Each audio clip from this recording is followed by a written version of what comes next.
Without the ones like you, who work tirelessly to keep things running, everything would suddenly stop.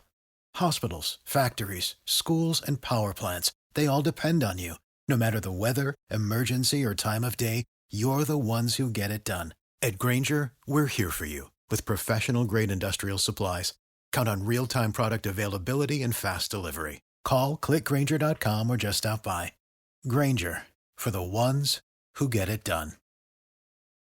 Hello, it is Ryan, and we could all use an extra bright spot in our day, couldn't we? Just to make up for things like sitting in traffic, doing the dishes, counting your steps, you know, all the mundane stuff. That is why I'm such a big fan of Chumba Casino. Chumba Casino has all your favorite social casino-style games that you can play for free anytime, anywhere with daily bonuses. That should brighten your day a little.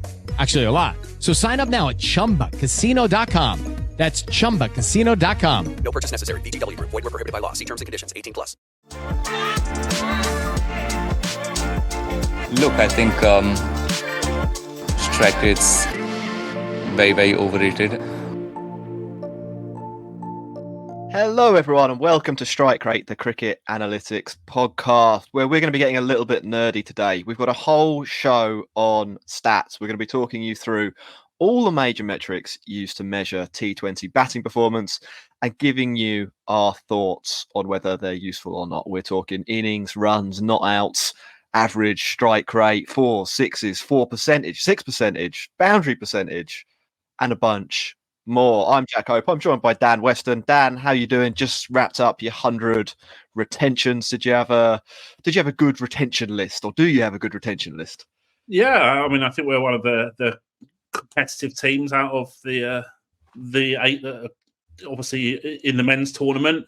Women's tournament, there's less retention, so there's a bit more work to do in the draft. But going back to the men's comp, I mean, I think there's a few different dynamics that have been at play this year.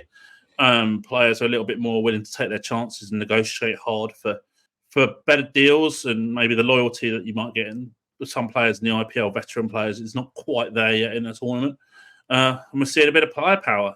So it's interesting because you've always got to adapt to different dynamics for each year, even in the same tournament. And it's fascinating to see how things evolve each year. Yeah.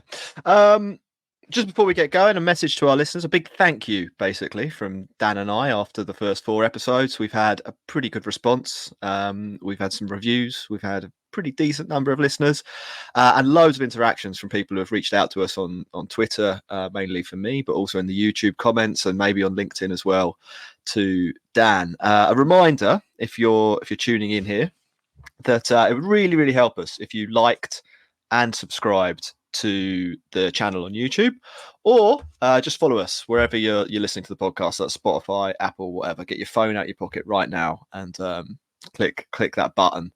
Does us a huge favor. And if you want to go further, look, we won't complain if you leave a review too. God, Dan. As long as it's good. Yeah, of course. Yeah, no 1-star reviews, please. On this episode, we're going to go through all the stats. We're going to talk about, what good looks like, what bad looks like, what average looks like for each of them, and use a little bit of data from the last 3 years in T20 major comps to try and, I don't know, maybe illustrate what a good player looks like by literally saying, that guy is a good player. We're going to have a little bit less time than we would normally have for questions at the end of the show. So what we're going to ask is that if there is something that you would like to know, reach out to me or Dan on Twitter. I'm at JackHope0. Dan is at SA Advantage. When we post the episode, we'll mention it and ask us a question there, because we're going to pick up a bunch next week and hopefully continue this discussion. Dan, we're going to kick off. We're basically going to go through the ESPN categories here. So the first one, if you go to ESPN, pull it up for whatever player. I've got it up for David Malan. So that's that's the profile I have on my screen. We're going to start with matches. So the first piece of information you get as a statistic on ESPN is matches. And we can see that David Malan here has played 330 T20s. What does matches tell you from a T20 standpoint about a batter? Okay, so first of all, the first thing I saw on David Malan's profile is actually that his nickname's AC, which I don't think I understand the logic, obviously, but I don't think I've heard anyone refer to him as AC ever. Okay. Yeah. So anyway, go back to matches. So according to Cricinfo, he's played 330 games. That makes him a veteran for sure in terms of experience levels. You're looking at say for example, the Blast got 14 group matches. He's gonna and there's other tournaments with less.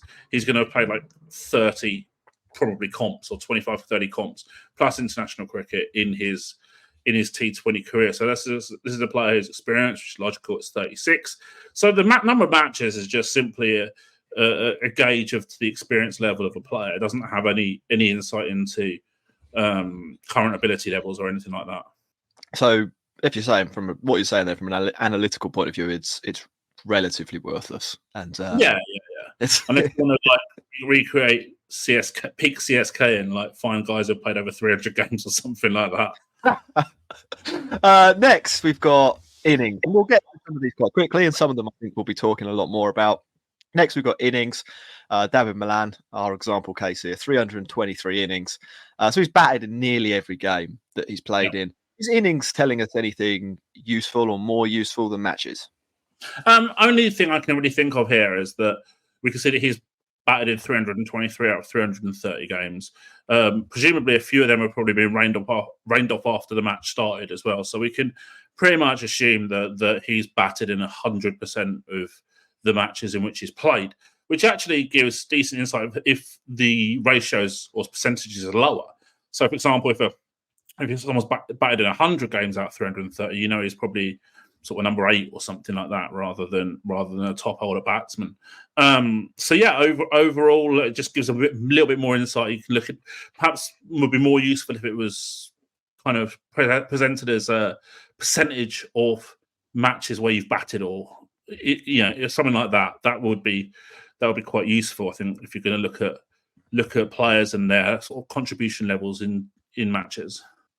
The one thing I was thinking about this when I was running all the data, and I've got a big spreadsheet with all this stuff on for all the players now, is that if you look at players and the number of innings they played and you rank them, basically, there's no Indians in the top 20% of players, and obviously that's because they're limited in terms of the tournaments they can appear in. They can basically play the IPL, and maybe you count the SMAT as well, but maybe not. It's probably a lower level comp. And what I thought about that was that probably makes the job of an Indian selector a little bit harder than for some of the other nations. So this is a database I've got here of 304 players that are playing around the world. It's more or less anyone who's anyone in T20 cricket, and there's not a single Indian in the top 20%. I mean, like Colin Munro, who's the top of this list for me, 129 innings. He's basically played 60% of Dhoni's career in the last 3 years, which is a challenge. I don't know if that's anything that you'd reflect on, or whether it tells us that maybe some Indian players are a little bit undercooked relative to the competition in T20. Yeah, I do actually kind of think that. I've thought that for a long time, and that there's an issue potentially where Indian players aren't getting that T20 game time and experience around the world in different conditions, because they're limited to playing in the IPL and international cricket, and obviously the lower level domestic comps as well. And I do think that, for example, we've seen a lot of England batters, domestic batters, not necessarily national team players, really evolve in getting those opportunities in other leagues. Now they've got the 100 as well. And I do think that year-long focus for some players, or 3/4 of a year-long focus, is really, really useful for player development. So yeah, I do think that's an issue for the IPL domestic players to resolve. I think also it's tricky because in terms of getting yourself noticed for selection as well, because a good example would be someone like Saika Shaw, who again has taken 5 wickets today in domestic cricket. Yet he barely plays in the IPL because he is always blocked by like a Jadeja, or when he was a CSK, or Rashid Khan now as well. So it's it's really difficult for him to get enough exposure to really push into international cricket. So it gives a limited time frame and limited sample of matches where you have to play well. So it can also probably create a pretty high pressure environment as well. Not that you need much more of a high pressure environment than the IPL already. Yeah, so that's something to bear in mind or something to think about if you're an India fan. Then we've got not outs, Dan. So go back to David Malan here, 47 not outs. I'm relatively unsure that's telling us that much useful in T20 cricket, but perhaps you have a different point of view. Well, the only thing that it really tells you for a player like Malan as top order batter is that if you divide his number of runs by the amount of innings minus not outs, you get his average. So that's you get. There might be the occasional like number 8 or number 9 who has like a inflated average because they've got a lot of not outs at some stage of their career in small sample size. Maybe an inexperienced player, maybe it's played 20, 30 games.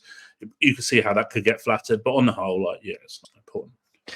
I think this is the first time you see where the influence of Test cricket and to a lesser extent ODI cricket and how we compile stats and look at stats for that has influenced or has knock-on effects in terms of giving us sort of irrelevant information from a T20 point of view. Now, in Test cricket, not outs are somewhat more relevant, I would say, in that you can extrapolate from them whether the guy is, really providing a lot of batting value to you, or his average is maybe slightly inflated because he's just hanging around and waiting for tail enders to get out at the other end. I don't see that is an effect that really applies to T20s. Yeah, Dan. Next one is runs, and this is a textbook illustration of a count stat. Counting stat, 8,981 runs for David Malan.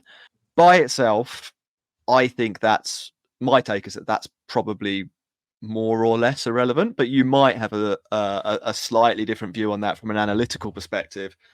At least it tells us he's scored some runs. You'd hope he'd have done with 330 matches played, right? Look, I think, as you say, it's one for the sort of the statisticians as opposed to offering a great deal of value in terms of predictive analytics.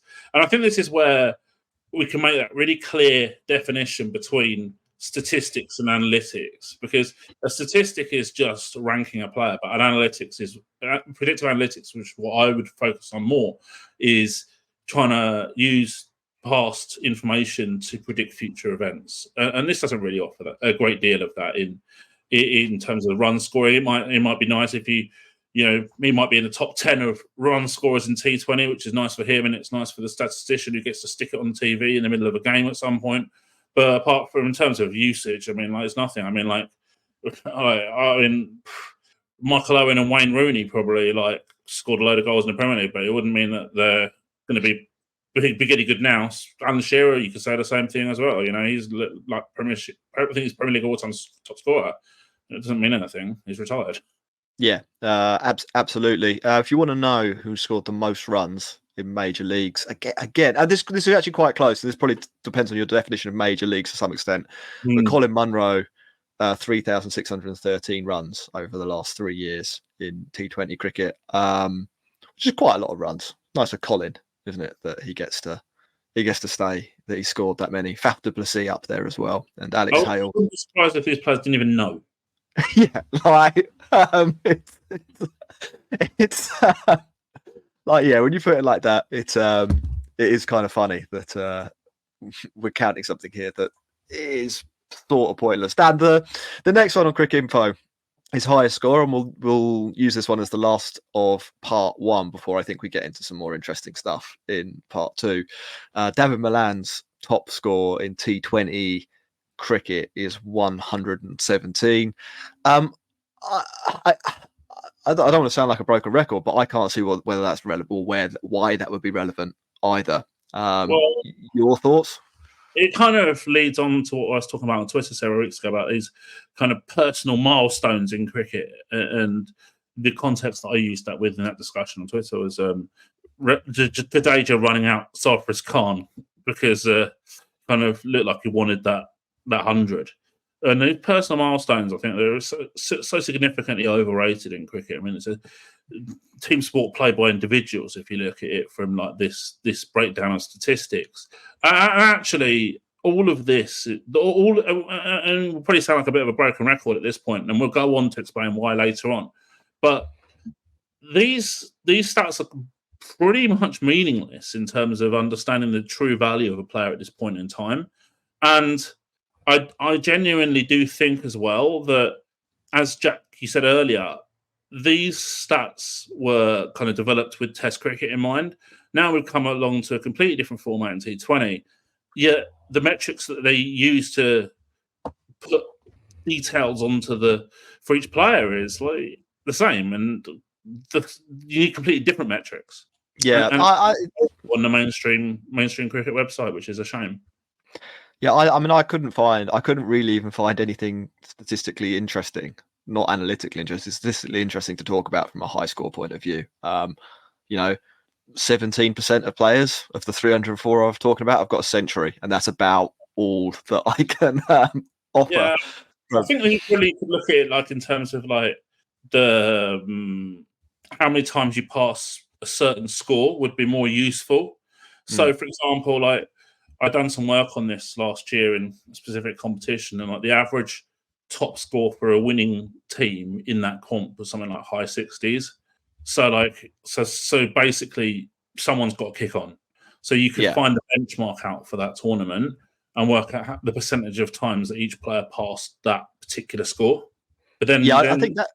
Then you've got all sorts of other complications in terms of like strike rates and stuff like that as well. But I think that would be quite a useful point in terms of actually understanding what someone's done in their career. Yeah, I actually read over the last week someone's university thesis, or I think they were doing a PhD in statistics, and they'd used T20 cricket as basically something that they were looking into to see what factors influenced a win and what factors influenced a loss, and a batter scoring over 75, which is kind of what you're talking about there, was a high indicator that team was going to win the match. So maybe like you say, that if we wanted a focus stat based on score, something like that would be better. And I think we might as well end part one by talking about hundreds and fifties as well, because we've kind of naturally moved on to that, and then we'll get into what I would call rate stats. So that's things like averages and balls per dismissal and strike rate, which probably are a little bit more interesting. Hundreds and fifties, like in test matches, they might be the kind of scores that we're talking about here. Like if you get 100 in a test match, you have probably increased your chances of winning by 5-10%. Like you've had a big impact on the outcome of that match. That's probably true for T20 cricket as well, as we're saying, but the numbers are wrong. The score thresholds are kind of wrong, and then we end up with these kind of artificial milestones. I don't know if you consider either 50s or 60s from your perspective when it comes to, as you say, predictive analysis. Yeah. So I mean, what you could do again when you're looking at how Cricinfo presents this information is, so Milan's got 60 50s in T20 in 323 innings. So what I would want to do is to look at it from a percentage basis, and then that percentage then color coded as to whether he's above average or below average, dependent on benchmark for the leagues or the roles that he plays in or whatever it might be. There's a few ways you could process that. So that's the sort of stuff that I would look at and find it would be much more useful than just a bare number. But like I said, this is all like record keeping, and that's all it really is. It's not looking to produce any kind of valuable insights, I don't think. Yeah, I'd agree with that. Dan, we're going to wrap up part one then, and we will come back. We'll be talking about average, and I think having probably a much more instructive conversation or a much more constructive conversation about what we can learn about a player's value. Lucky Land Casino, asking people, what's the weirdest place you've gotten lucky? Lucky? In line at the deli, I guess? Aha, in my dentist's office. More than once, actually. Do I have to say? Yes, you do. In the car before my kids' PTA meeting. Really? Yes. Excuse me, what's the weirdest place you've gotten lucky? I never win and tell. Well, there you have it. You can get lucky anywhere, playing at LuckyLandSlots.com. Play for free right now. Are you feeling lucky? No purchase necessary. Void where prohibited by law. 18 plus. Terms and conditions apply. See website for details.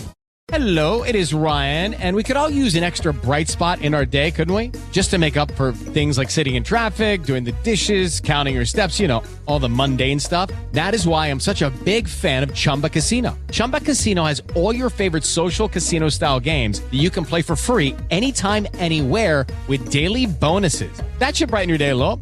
Actually, a lot. So sign up now at ChumbaCasino.com. That's ChumbaCasino.com. No purchase necessary. VGW Group. Void where prohibited by law. See terms and conditions. 18 plus. Hello, everyone, and welcome back to Strike Rate, the Cricket Analytics podcast with me, Jack Hope, and Dan Weston, our tame analyst. I don't know where tame analyst came from there. I felt like I had to say something.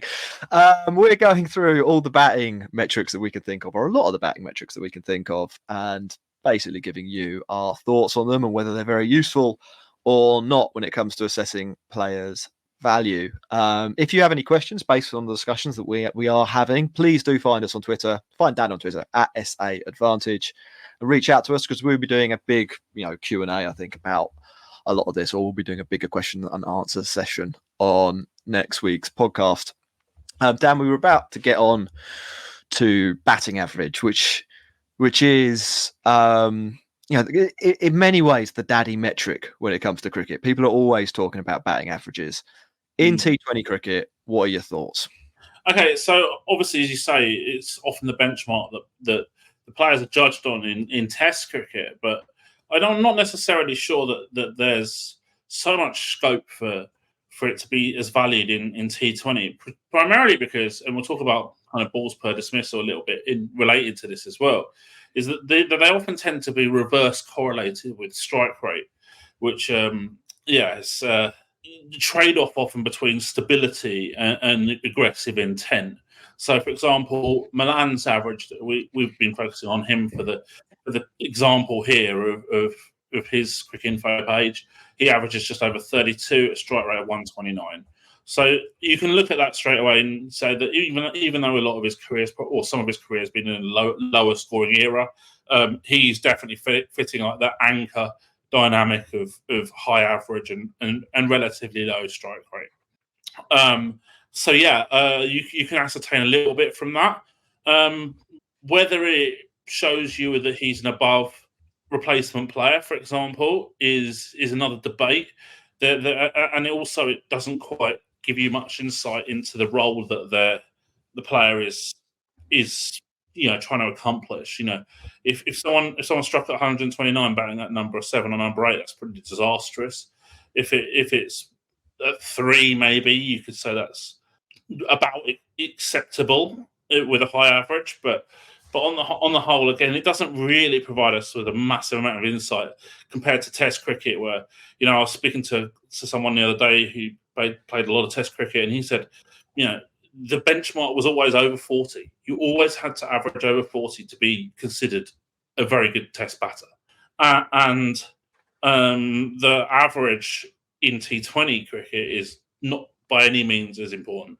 Yeah, if we want to talk about it, and I think average is a really interesting one. And I think that it's an interesting one from a role perspective, because obviously in some roles you want a high average, like it's or a higher average. But there's also, and this is it kind of gets a little bit complex here. Sometimes a high average is actually indicative of a player that probably isn't adding that much value in, and if you look at it alongside their strike rate. Yeah, they might sort of be using so many resources for such little production in terms of the efficiency of how they are using those resources, that the average is telling you that they're kind of blocking off the rest of the team in a way.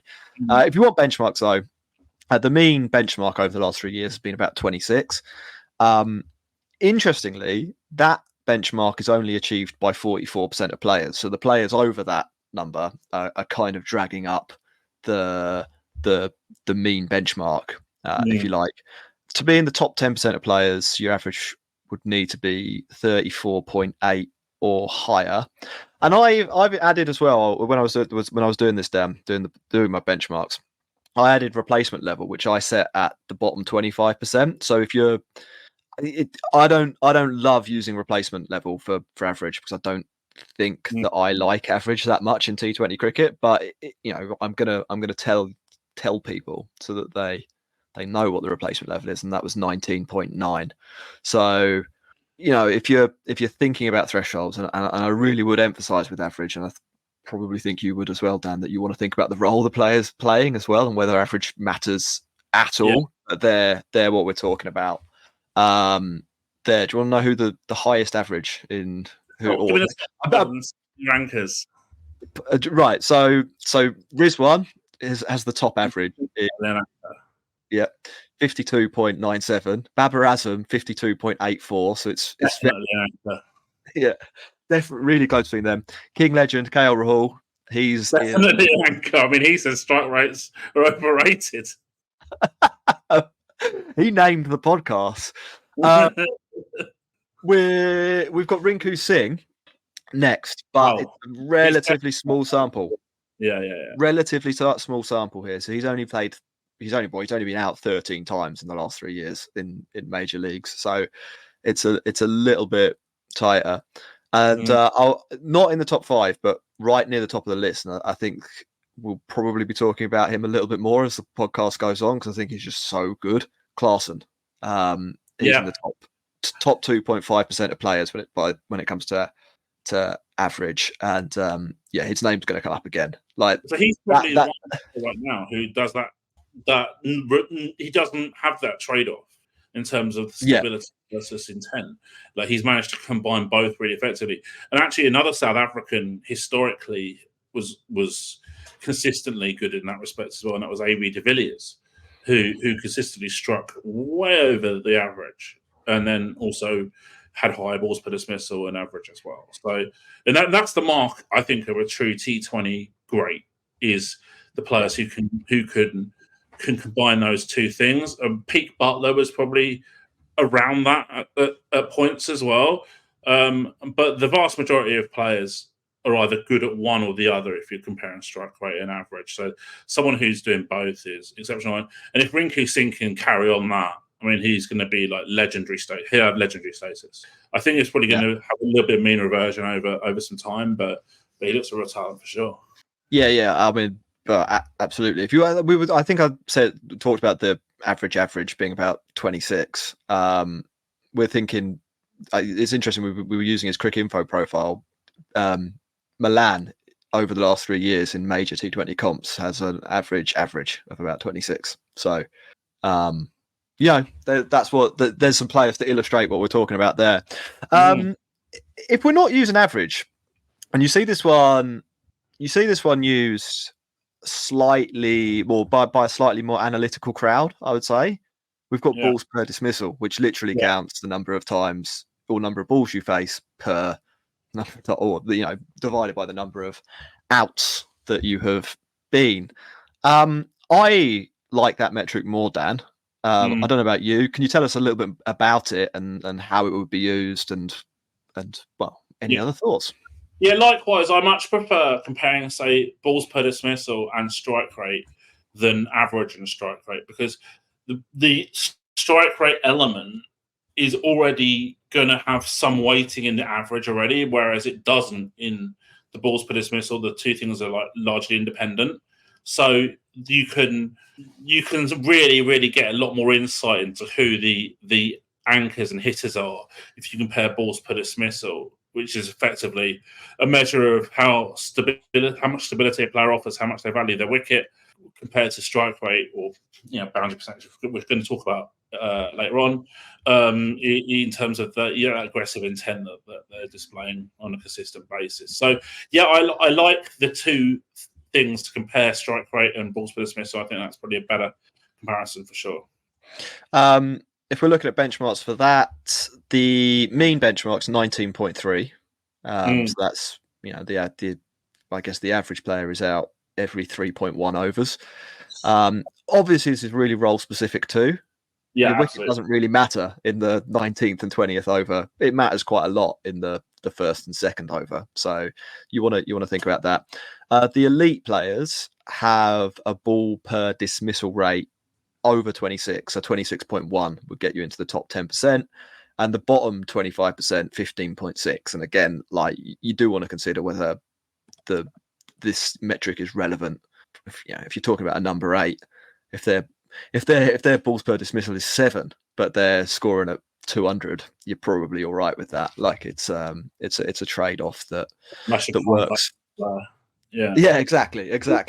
My hitters or number 8s or whatever, number 9s would be delighted with 14 off 7 on a consistent basis. Oh, absolutely. Yeah, I mean, like, it'd be job well done, wouldn't it? Top of the tree. We've mentioned some of these guys already, and it will obviously match up because average and balls per dismissal, they are linked. Rizwan 40.3 balls per dismissal. Now we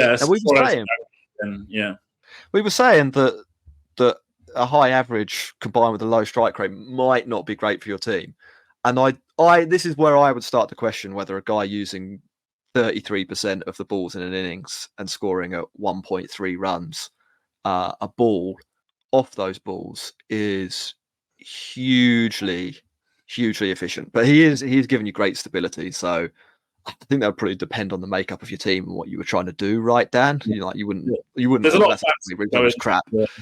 I mean, you wouldn't want a player like that in a team with weak bowling, because they're going to be chasing big scores and needing to post big scores to defend. Whereas in a bowling strong team, that could work. Yeah, and if we're looking at some guys near the average benchmark, Harry Brook out every 19.4 balls. Laurie Evans, who English T20 cricket fans will probably know a fair amount about. Like, that's the kind of baseline we're looking at.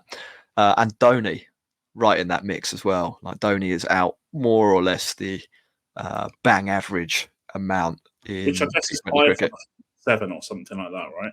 That's got to be above for number 7. Yeah, in that group, in the little bracket that I'm looking at, it's mainly top order batters around him. So, literally on the same number, Ridham Saha, for example, Nicholas Pooran, Jason Roy, like they're much higher up the order. And then if you go right down the bottom, you've got someone like Narayan, and we were talking about, or Jordan Thompson, who are the kind of guys who are aiming for that 14 off 7 balls when they bat. So a little run through those. Dan, the next one I have on the list, or the next metric, and we'll go back to something that you can find on Cricinfo and you don't have to work out yourself in a spreadsheet, is strike rate. Now, if batting average is the daddy for Test cricket, strike rate's probably the daddy for T20 cricket. Do you want to give us your thoughts? Yeah, no, for sure. I mean, it shows you the average amount of runs that player will score if they face 100 balls. So, for example, going back to the Milan example here, strike rate of 129.48, so it scores 1.2948 per ball on average. It is useful because we start to know whether a player is able to attack on a consistent basis and to strike at a better or worse rate than their peers. However, again, there's no context involved in this bare number. We don't know what role the players are playing. We don't know who he's playing for. A strike rate of 130 in a big bash is a lot different to a strike rate of 130 in the blast or something like that, where bowler quality is different and the boundary sizes are considerably different as well. So, there's a lot of context to be had in these numbers. And this is why I do feel that there's scope for a site to offer more detailed metrics, but also show benchmarks and kind of role-specific stuff, as opposed to just kind of what people have always used for Test cricket. Yeah, I mean, I totally agree with that. And the fact that I've had to build a spreadsheet from scratch to do this episode and give those benchmarks is, it's reflective of cricket's analytical world. mean benchmark for strike rate, and this will be a bit higher than the actual number in games because it doesn't include basically any bowlers. There's a cut off. So 135.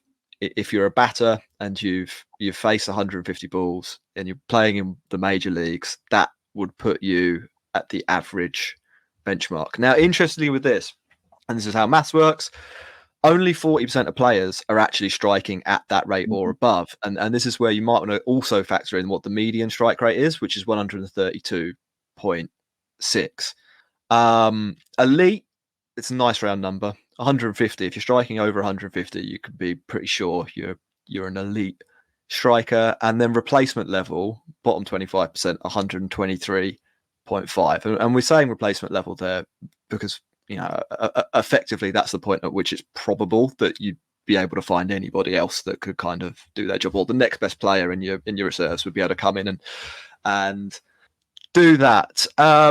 Any thoughts on those benchmarks, Dan, before I pick out some players to provide examples? Yeah, so obviously the mean and the median figures are different because you've probably got more of a gap between the biggest strike rates and the average strike rates compared to the average strike rates and the lowest strike rates. So that drags up the average to be higher than the median. Yeah. Guys at the top of the list, the absolute smashers. Mohammed Harris in Pakistan is number one, 178.34. So he's got a slightly smaller sample size than some of the others, but 20 innings, that's not bad. Like, for a guy a lot of people in cricket will not have heard of, and who Pakistan don't seem to think is in their starting 11. It's unbelievable how good this guy's numbers are. Second, just slightly behind by about 1 run per 100 balls is Heinrich Klaasen. So in the top 10 for average, second for strike rate of the players we're measuring. We've got Will Jacks, Adam Rossington at fourth. He's certainly bloomed in terms of T20 cricket. Again, not a guy England consider for selection there, and Will Jacks obviously not given a contract by England too. So some quite shocking findings, I think. Like in terms of who's at the top here, Andre Russell, Tim David, and Surya Kumar Yadav. So I've read out a few there because I think it's quite. Finn Allen must be up there as well. Finn Allen, I will find him, Dan. He is 146.3, which puts him in the top 14%. So a little bit lower down, but lower than I thought. Yeah. Yeah, there might be. He might be a player that's developing, and this is based off just 16 innings. So it might be the fact. That's because you're including the Super Smash. Yes, exactly. Yeah, or international cricket. It could be like top. It'll be top 5. Yeah, and it doesn't include international cricket as well, because then you end up pulling in loads of guys from like Ireland and stuff like that. So there's and AB de Villiers is still on this list, even though he's retired. Like, so you got to factor in a few things like that, and so on. But that gives you an illustration of who is really good. What did I say the benchmark was for average? I think I said it was 135. If we're looking at the average player, Sam Billings, 134.98. So, and remember that puts him in the top 40% of players. So the average here is actually pretty good relative to the player pool, but that's about average. Quinton de Kock in that range as well, and Devon Conway is another big name that people will know. Dan, we've done strike rate. I think we're going to break things down into boundary percentage and bits like that. 5-ball strike rate and 10-ball strike rate as well. So it's going to get strike rate heavy after the break. We are going to take a quick pause though. Just a reminder to make sure that you like and subscribe to Strike Rate, the Cricket Analytics podcast, on whichever platform you're listening on, and reach out to Dan at SA Advantage on Twitter if you have any questions. Get involved in the conversation, because there's a lot to talk about, and we want to hear your thoughts. Back in a minute.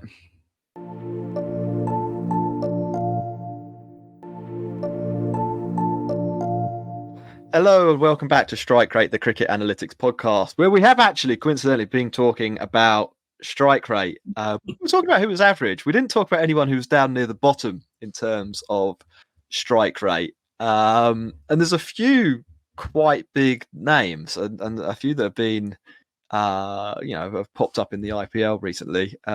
Kane Williamson, and Tim Seifert both had 22 innings in the last 3 years in major T20 comps. One striking at 102, one striking at 101.7. So, that's not taking into account international cricket and as Dan was saying before, the break the Super Smash, but they probably want to be a little bit better. Washington Sundar, also another basement dweller, 109. Not great. We can deconstruct strike rate a little bit, and I think it's really useful to do this as well, because it gives you a profile of what a batter's innings looks like. And the way we can deconstruct strike rate. There's too many K's in these sentences. I think it's doing something to my brain. Is by having a look at different phases of a batter's innings, and two that you'll see somewhat regularly, and these are quite instructive for different roles in T20 cricket, are 5-ball strike rate and 10-ball strike rate. Dan, can you give us an idea of what they are and how you might use them, and whether they are any good, whether they're interesting, whether they help to analyse the game? Yeah. So first of all, probably worth mentioning as well that these are stats that you're not going to get on some players' random cricket info page. These are things that you're going to delve a bit deeper to find. Now, so of course it's a useful measure actually for even for planning the opposition, because you want to know if someone's a fast starter or a slow starter on a general basis when you're planning strategies. So, for example, let's say you've got a player who strikes at 150 off his first 10 balls, which is way above average. There's probably, I guess you've got the exact numbers there, Jack, but that's going to be a really high percentile for the best players in the world for the first 10 balls. Well, you're going to want to look at ways where you can try and stem their run scoring very, very early in their innings to get them frustrated, chewing up balls, which they don't want to do because it's against their natural style. Whereas, let's say you've got a guy who's always starts slow, pretty much, as a general rule, maybe an 80 strike rate in their first 10 balls. Well, actually, that's not such a key consideration in terms of stemming the runs, because they're going to stem their own runs anyway. So we can look at, you might want to prioritize, for example, the batter at the other end in terms of matchups, because you know that the person who's a slow starter early innings, when they are early innings, is not going to hurt you that much. So there are tactical and strategic considerations involved in that in terms of the pre-match planning basis, and this is probably one of the first metrics that we looked at in this episode, where we've started now to look at metrics where a good analyst or a good strategist would start to take into account and look at ways of implementing that into a tactical preview for a captain or coach. So we'll do 10-ball strike rate first. We might talk a little bit about 5-ball, but obviously it's you can in your own head think about the relevance of that. And the mean benchmark for a 10-ball strike rate is 1.09. So in other words, the average number of runs scored off a batter's first 10 balls is 11, or 10.9, which isn't that high. Like it's not a ridiculously high threshold to reach, and many players sort of are doing that. More than 50% of players actually strike a little bit faster than that in their first 10 balls. If you want to be in the elite range, you also don't have to be like ludicrously high here. 1.37 runs per ball over your first 10 balls. So if you want to translate that into strike rate, a strike rate of 137 in your first 10 balls makes you elite. And like outright bad is 0.92, or replacement level. Maybe not outright bad. That's maybe a little bit harsh. But replacement level would be a 0.92. So here we're actually talking about a difference of sort of 4 runs between the replacement level player and the absolute elite, which is quite a lot of runs, I would say, in sort of 10 balls. Some names on a per ball basis, it's huge. Yeah. Some names that you need to kind of give you an idea of who is good here. Mohammed Harris, mentioned him just before the break on strike rate. He's the kingpin. 1.806 runs per ball from his first 10 balls. He's actually going down Like it's sort of inverse. Remember as well here that when you narrow down when you narrow things down for a stat like this, the sample size is a lot smaller. So this is off just 200 balls from Mohamed Harris. So if he went nuts once, like that will have a relatively outsized effect on this measure. But it's still really good. Jitesh Sharma's up there. Jamie Overton, is a masher. Tom Curran, Will Jacks, and England's torturer of the moment, Yashasvi Jaiswal. All players above 1.5 as well. So, all excellent. Finn Allendan, one for you, 1.502. So another really good starter here. And you kind of see a little bit of a split. And this is another point about roles. You kind of see a split here between guys who I would kind of call power play exploiters and guys who are batting down the order as kind of your death over sloggers. That's yeah. There aren't many of the anchor type players that really value their wicket highly at the top of this list.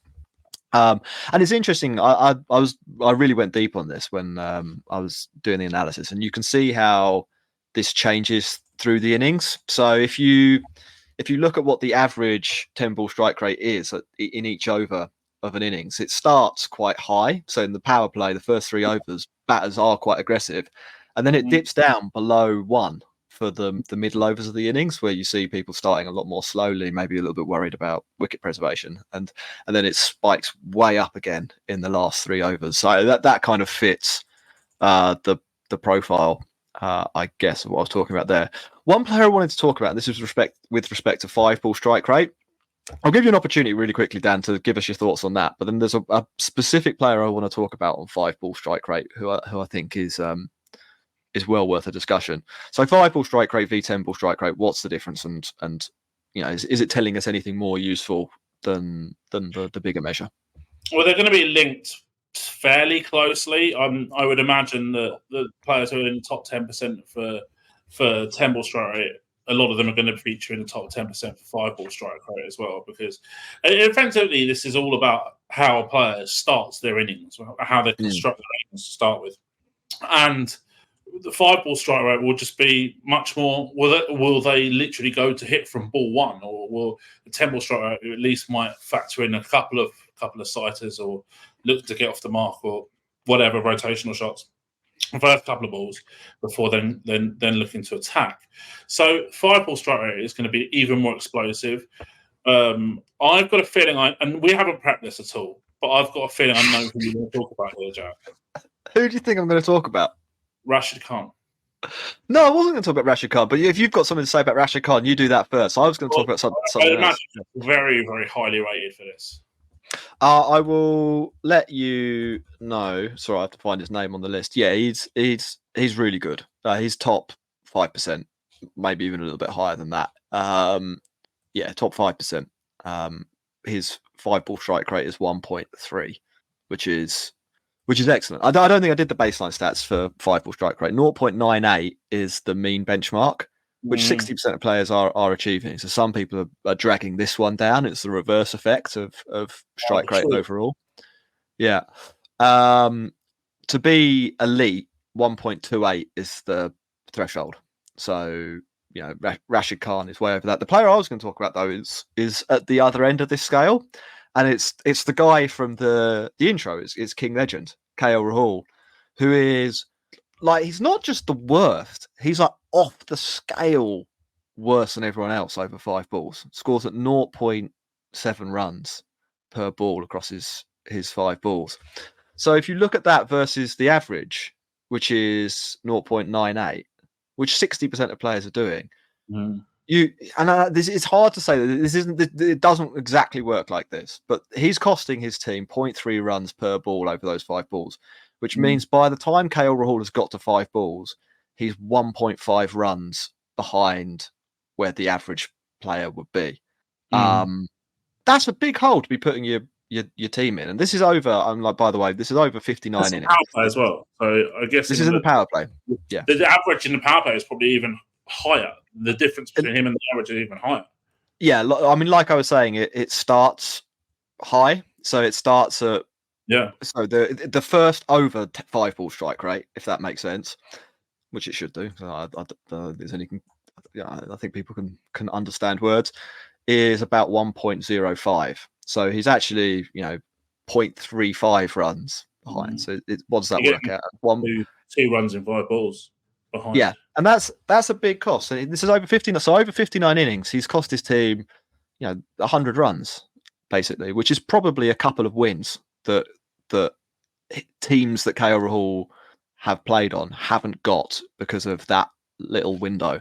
Now, because he is he's right up the top for balls per dismissal, and he plays quite long innings, gets a 50 very regularly, and does accelerate in his innings. He will himself sometimes make up that difference, but it's an unavoidable fact that he is starting having to make up those 2 runs. And I think when you're thinking about some of these stats and what that means for the rest of the team and pressure and how the run rate will change, and actually the very fine margins that we're talking about in T20 cricket, like 2 runs doesn't sound like that much, but we're actually talking about 2 runs from average. So if the average innings is 165, and I've just thrown that number out there, I haven't actually checked that, but if the average innings is 165, KL Rahul's first 5 balls are dragging that average innings down to 162, which ultimately then that means losses, doesn't it?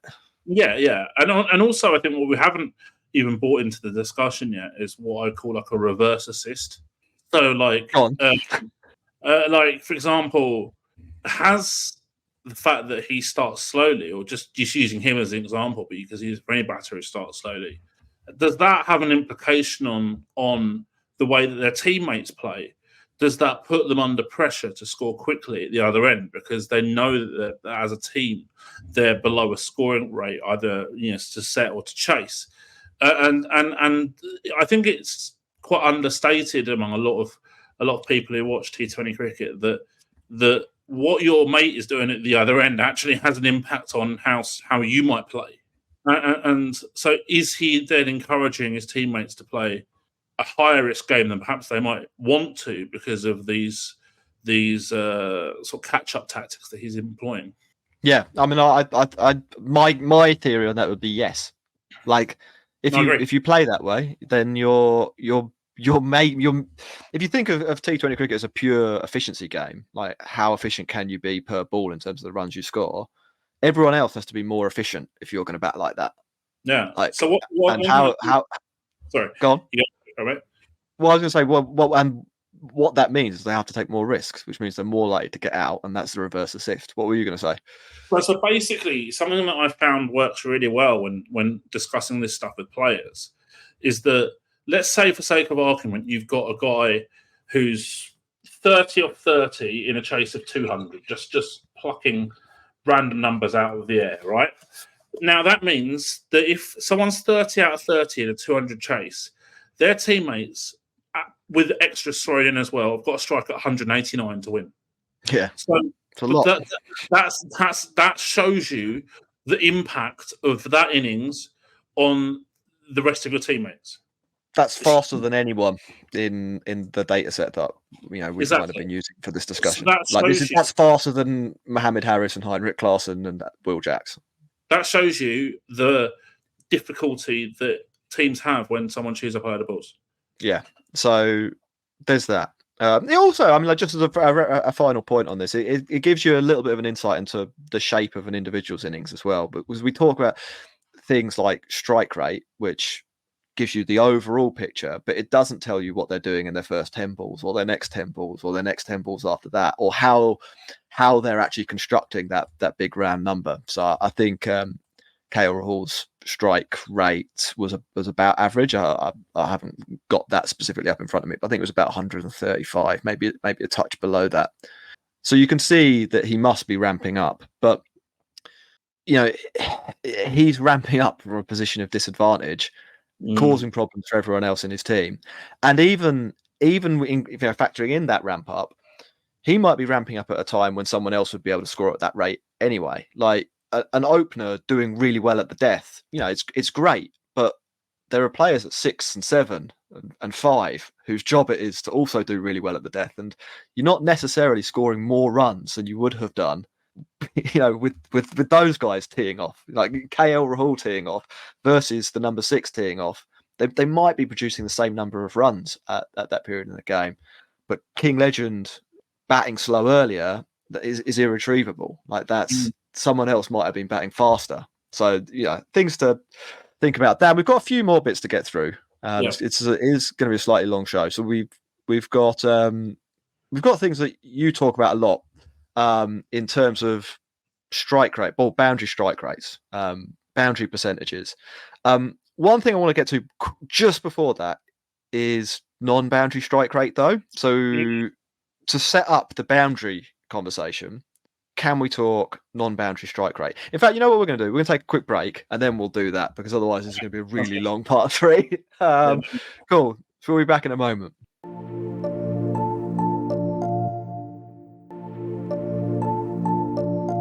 Hello, everyone, and welcome back to Strike Rate, the cricket analytics podcast, where we're going through all of the key batting metrics and a bunch that you don't see on ESPN Cricinfo as well. I think we're about to get into some of the more technical ones now. So we took an impromptu break. Just a reminder, if you're liking the discussion, to find us, to like and subscribe. Obviously, get your phone out your pocket now. Make sure you do that. Help us grow the audience. And if you know other people that you think would like this podcast as well, tell them. Word of mouth is the best way to pass on a podcast, the most effective way. So do that. Let people know. Post it on Reddit or something. Dan, non-boundary strike rate. We were about to get into this conversation, and now we are. What is non-boundary strike rate? Is it useful? Yeah, it's hugely useful. So I think probably the closest comparison in a sport like baseball would be like the running between bases, how good a player is at running between bases. And in cricket, I think that the non-boundary strike rate is more useful than the dot percentage, because the dot percentage doesn't tell you how good a player is at converting ones into twos. It's just whether they score off or score or don't score off a given ball. Now, with non-boundary strike rate, I want to say something and get something off my chest to start with. Now, actually, and I'm sure you would agree with this, Jack, you see quite a few sort of analysts or fanalists using this metric now on social media in charts and stuff like that. And I'm just going to have a shameless plug for myself here.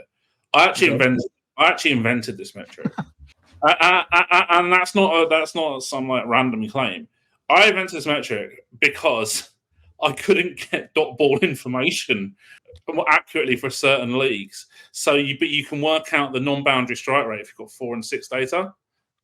So I used it as a workaround to effectively get something broadly similar to a dot percentage, but then found something which is actually even more useful than a dot percentage in it. Yeah. So tell us how it's useful.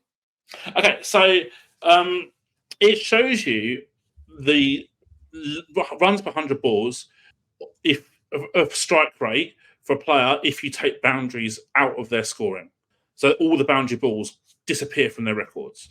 So, Jack, you've got benchmarks. I look at anything over 70 for a player as pretty good. Anything over 80 is like super elite. And then you've got a few guys sort of in the low 50s or even high 40s. I think guys like Chris Gale and Sunil Narayan were sort of in those ballpark areas as well. Broadly over the last few years, very, very low. So it shows you like the willingness to produce non-boundary runs compared to boundary runs for a player. And again, that helps you formulate strategies for a particular player if you're working with a team, for example. Yeah, so your baselines that you threw out there are pretty much spot on. Top 10% would be 75.5, so a super elite over 80. Yeah, and anything below 60 gets you into the bottom 25%. Some of the like, can you guess? One guess. Who has the lowest non-boundary strike rate? 35.87. I guess it's Orion. No, it's Raheem Cornwall, of course. Yeah. Although, and this is where this can be this is where I would say you don't want to get too carried away with this metric. His strike rate overall is 153, so he's mashing when it comes to boundaries. He's just not doing any running in between those boundaries. And there's a few other guys down there. I think you said Chris Gale. Narayan is right down the bottom as well, in the mid 40s. Just to clarify as well for the listeners as well, because there's more fielders in the ring in the power play. Generally, top order batters or batters who face a high percentage of their balls in the power play do have a lower non-boundary strike rate than batters who bat in the non-power play overs. So if you're looking at benchmarks, it might be actually important to almost have like a benchmark for a power play batter, predominantly power play batter, and a non-power play batter as well. Yeah, and that dynamic is actually borne out when you look at who's at the top. Benny Howell is one of the players right near the top, and he probably hasn't faced a ball in the power play in his life. Would have batted a bit for Gloss, but on the whole, yeah. He's more of like a finisher, Yeah, Heinrich Klaassen, again, up near the top, doesn't bat in the power play all that often, although there might be a few power play balls in there at some point. One thing I found, and I'd be interested to get your thoughts on this. So I was looking at IPL stats year to year, and I was looking at what stats are good at predicting strike rate in the future, using a little bit of regression analysis.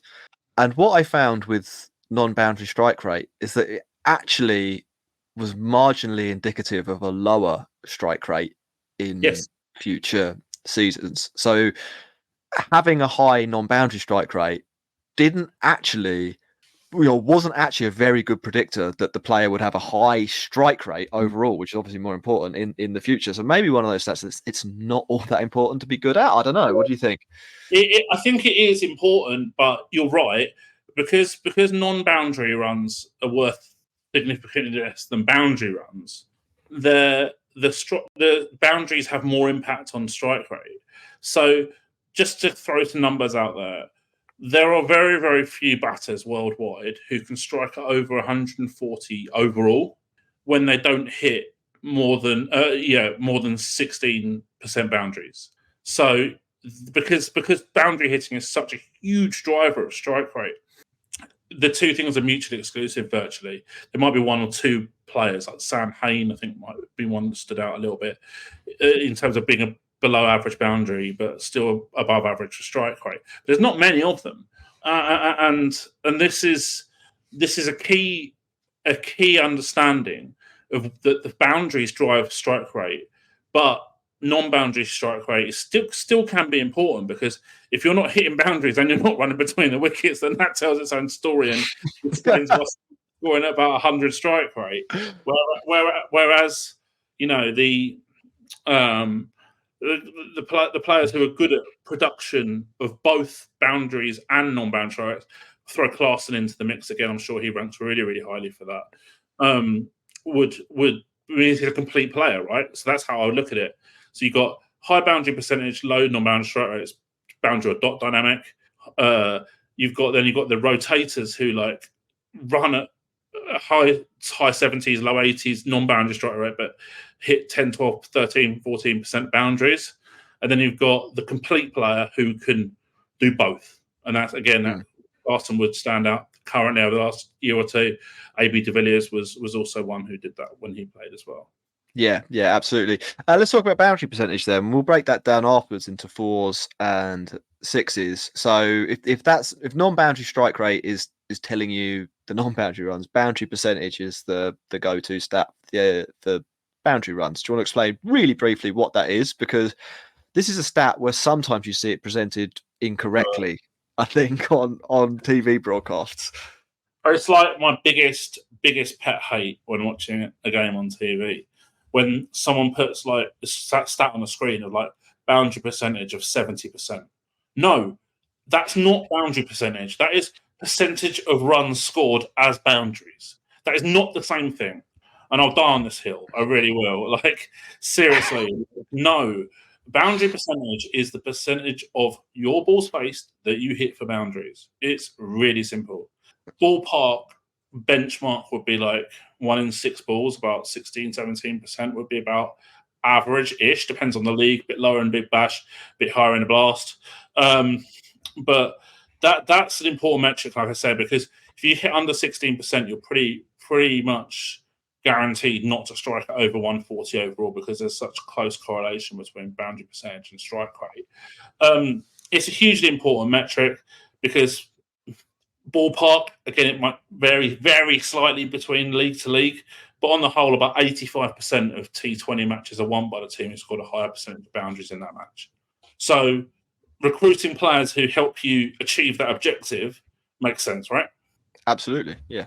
It seems it seems like a no-brainer. If you want the baselines, Dan, you basically has already said what the averages are. If you want it really specifically, 17.5 is the mean benchmark, but only 41% of players are achieving that. So the median, 16.8, is the median. That's the 50% mark in terms of the player pool. Almost identical to 1 in 6 balls, right? Yeah, exactly. An elite player to be in the top 10%, 21.3, and then kind of replacement level, bottom 25%, 14.29. Yeah. That's quite a lot of players. I mean, that was 25% of players, obviously below that. And you've got to be doing something else, or you've got to have another skill to be rolling around with a under 14%, not pretty. Yeah. Do you want some player names? I think you can probably make some guesses as to who's near the top of this. Mohammed Harris again. Russell's up there. Yeah. Although Russell's an interesting one, and we'll get to this when we get to 6%, because how he makes up his boundary percentage is kind of unique. Will Jacks, obviously, mentioned his name a few times. Rossington is third. It's very similar. Actually, he's great at running between the wickets. So that makes sense. Yeah. Raheem Cornwall, we mentioned how low his non-boundary strike rate was. So he's hitting 1 in 4 balls for 4 or 6, which is really good. Surya Kumar Yadav in the mix too. Glenn Maxwell. There's a bunch of guys that are the Rolls Royces of T20 cricket, basically. Mohammed Harris, 27% of balls to the boundary. Wow. Not playing for Pakistan. Not Pakistan's first name on the team sheet. It's kind of beyond belief. What did we say the average was? 16.85. That puts you at halfway down. Glenn Phillips, Sai Siddharthan, Josh Inglis, MS Dhoni in that bracket there. Josh Inglis having that figure roughly is actually not too bad, because Big Bash is low boundary percentage league. Yeah, and this is where you always want to consider the player's role and things like that in this as well.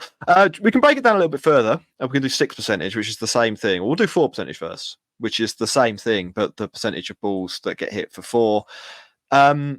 This is where role, I think, really becomes a big factor. Is that statement correct, Dan? Yeah, definitely, because you're probably not going to be like a number 3 or 4 batsman, but in the middle order, in the middle overs as well, looking to smack sixes straight away or for a chunk of your innings. Whereas players who I would imagine rank really, really highly on this metric are someone like Andre Russell, Rinku Singh, Tim David, for example, as well. They're more in that sort of later innings finisher role rather than looking to construct an innings in a more conventional way. Yeah, so if you look at the two sort of side by side, when it comes to 4s, the top 5 are a completely different set of players. Yeah, the top 5 in more openness than 4 sitting, right? Exactly. So we've got Yashasvi Jaiswal, Prithvi Shaw, Usman Khawaja, actually, relatively small sample size, but hitting quite a lot of 4s. Adam Rossington again, Hazratullah Zazai, Surya Kumar Yadav, not an opener, but plays lots of shots, doesn't he? So I guess that's how he's accessing the boundary. And then on the 6s side, Andre Russell, Cornwall, Heinrich Klaasen are the the three guys that are very good. A few other notable names. Nicholas Puran is up there. If you want to know what good is for both, and I'll just do what the elite percentage is. If you're hitting more than 14.6% of your balls for 4, then you're an elite 4 hitter. And if you're hitting more than 8.8% of your balls for 6, then you're an elite. You're an elite 6 hitter. So that gives you a flavour of that. Dan, I think we've got through pretty much everything we were going to get through. I don't think there's much else to say. Obviously, if you're on ESPN Cricinfo, you have to do the maths on 4s and 6s and boundary percentage, but the raw numbers are there. They just count 4s and 6s, which are relatively limited in terms of what they'll tell you about a player. But you can work that one out. The other thing I'll say as well is that you can look at, if you really want to nerd out into some statistics off your own back, you can look at stuff like 6 versus 4 ratios and stuff like that. So I think you mentioned earlier, Jack, about Andre Russell's 6 hitting prowess. So last time I checked, there was like no more than 15, probably 10-ish players in the world who hit a higher percentage of 6s than they do 4s. And he was definitely around the top, if not top. And so if you say, like, you divide the number of 6s hit by the number of 4s hit, if your ratio is if that's above 1, you are very, very 6 dominant. And I'm guessing Russell ranks really, really highly for that. If you're below like 0.3, 0.25, 0.2, you are very, very 4 oriented. So you're not looking to clear the ropes on a regular basis. Yeah, Andre Russell is in a league of his own when it comes to that. He is 14% of the balls for 6 and less than 10% of the balls for 4, which actually, it's ridiculous. There's nobody else even close. Everyone else, even if they do have a higher 6 percentage, it's like 1% higher. He's it's like 1.4 ratio, which is nuts. He's a freak. The guy is an absolute freak. I think we'll do a second show on this, and we'll talk about some more advanced stuff, and maybe we'll do some phase-based conversations as well, because we've only talked really general here in terms of the raw stats that are kind of available to you, and trying to give you an idea of what good and bad and average looks like there. But all of these things, to analyze a player properly, you kind of need to apply it to the role that they're playing and the phase that they're batting in. So probably a whole extra show on that. As we said, we want to take a load of questions as well, and I'm sure there will be quite a few. So do find us on Twitter. I'm at JackHope0 and Dan is at SAAdvantage, and get in touch when we post the shows up. Been a long one, this, Dan, and we were aiming for 45-minute episodes. We've accidentally done an hour and a quarter, but there's a lot of stuff to talk about, and I think it's a really interesting topic. Any final words from you? Yeah, I think the fact that we've managed to talk about this for well over an hour when we were planning to do 3/4 of an hour just illustrates really how much there is to chat about statistical metrics and the weight and the value that you can use in terms of predictive stuff into the future from certain metrics. And like I say, we haven't really got onto like really anything like super advanced yet. So it shows you how broad this particular topic is. And I think probably also illustrates how basic a lot of the media coverage is. Yeah. I mean, like another thing we haven't talked about at all is the type of bowler that any of these players are facing, which is massively influential on everything that we've talked about, and where the ball is bouncing. So there's the stuff that you can find quickly on the internet barely scratches the surface when it comes to actually looking at player value. Anyway, Dan, been a pleasure as always, and thanks so much to everyone who has listened. Really excited to get this show out and launched. And yeah, cheers for tuning in. So goodbye. Sports Social Podcast Network.